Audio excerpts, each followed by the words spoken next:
on a day of fleeting February snow. Our problems just can't melt away. No, it's clear. Chemistry doesn't care. H2O in any state is flooding our workload. It's before, during, and after, as a matter of fact. It's hard to keep up with.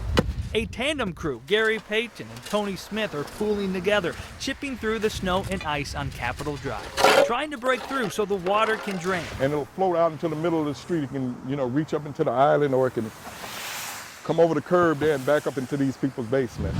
They do it one drain at a time, each frozen and clogged, working until Just a little wet, a little warm, and they pop right through. clearing a path for us all. That's all well and good, if you can even make it onto the main drag. Jennifer Wilkes can't make it out of her father's front drive. Well, I was doing fine until I got stuck.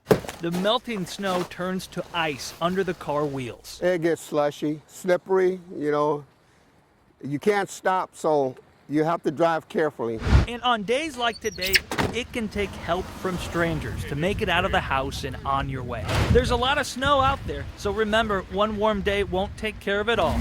I just go with the flow. It's just another winter day Go with the flow. in the city of Milwaukee. Jonathan Gray, Fox 6 News. In a city saturated in rain and salt, just add steam. And then over here is all of our dry cleaning equipment. Todd Sneed is co-owner of Wolf's Cleaners, and right now he's getting slammed. Yeah, absolutely. January business was a bust, but he's making up for it now, and it's because of the sloppy weather. Well, obviously we have a lot of salt stains on slacks, on the bottom of pants. They come in literally hard as a rock from all the salt and everything. Sneed handles clothes from 12 different outfits in Milwaukee. It's fast-paced. The clothes go out as fast as they come in. We're very aggressively taking care of a lot of the winter issues for people. But if you want to talk fast, you better watch David Watson. Yes, I've been in dry cleaning for like 43 years. Watson is a man who appreciates a good pair of slacks. He grew up in St. Louis around his father's dry cleaning business and became impressed. I'm pressing pants since I was knee-high to a duck. I'm not that tall now, but... He hasn't stopped, and at 50 years old, probably won't anytime soon. Watson says it's the kind of work where you feel good by helping people look good. I like to see my customers with their clothes pressed, with my work on them. And he's doing that as fast as he can. Considering what's going on outside, we can use all the help we can get. In this house of democracy, Wednesday required an extra dose of diplomacy. Hold on here, because it's like dripping. Caleb Salahadim providing that with every order of coffee. I see people coming in from cases, I see the lawyers, the DAs, the county workers. Judiciously handling Wednesday's influx. It was a good sale today. We made about, double our profit, so. Hoping his tips double too, because he lost a day's work Tuesday. Official courthouse employees were paid, but Salahadim was not.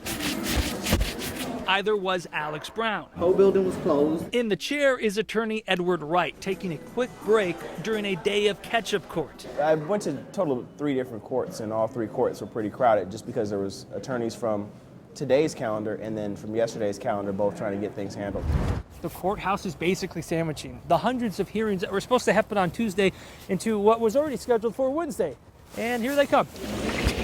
On a normal day, they might do 100 in the morning or maybe even more than that, or 100 in the afternoon. Now they're doing 200 in the morning, 200 in the afternoon. So it gets to be a pretty heavy calendar. That may have made people's day last a little longer, but Barrett reports no big hangups. Amazing what can be accomplished when things are kept civil. Without a cloud in the sky, a walk through downtown It seems like there's quite a bit of activity going on today. can still make you nervous about looking up. A quick rise in temps can break loose the ice and send it falling. Opportunities for that snow or ice to build up on those buildings. And, like I said, when it gets warm like this, at any time that stuff could come down. City Hall is a good example of where ice can build up, but construction awnings have made falling hazards a non-issue there.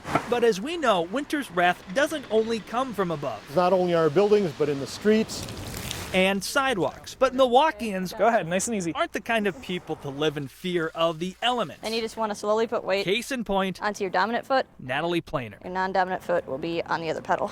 a prospective member of the Unicycle Club at the Milwaukee School of Engineering. It happens. Sit up straight. Getting lessons from club member and fellow sophomore Lucas Kennedy. Taking laps through salt, ice, melting snow, and passing by a sign that says danger. Balancing on a unicycle on ice, I have lots of experience with this, is difficult, but it's doable. So the training continues.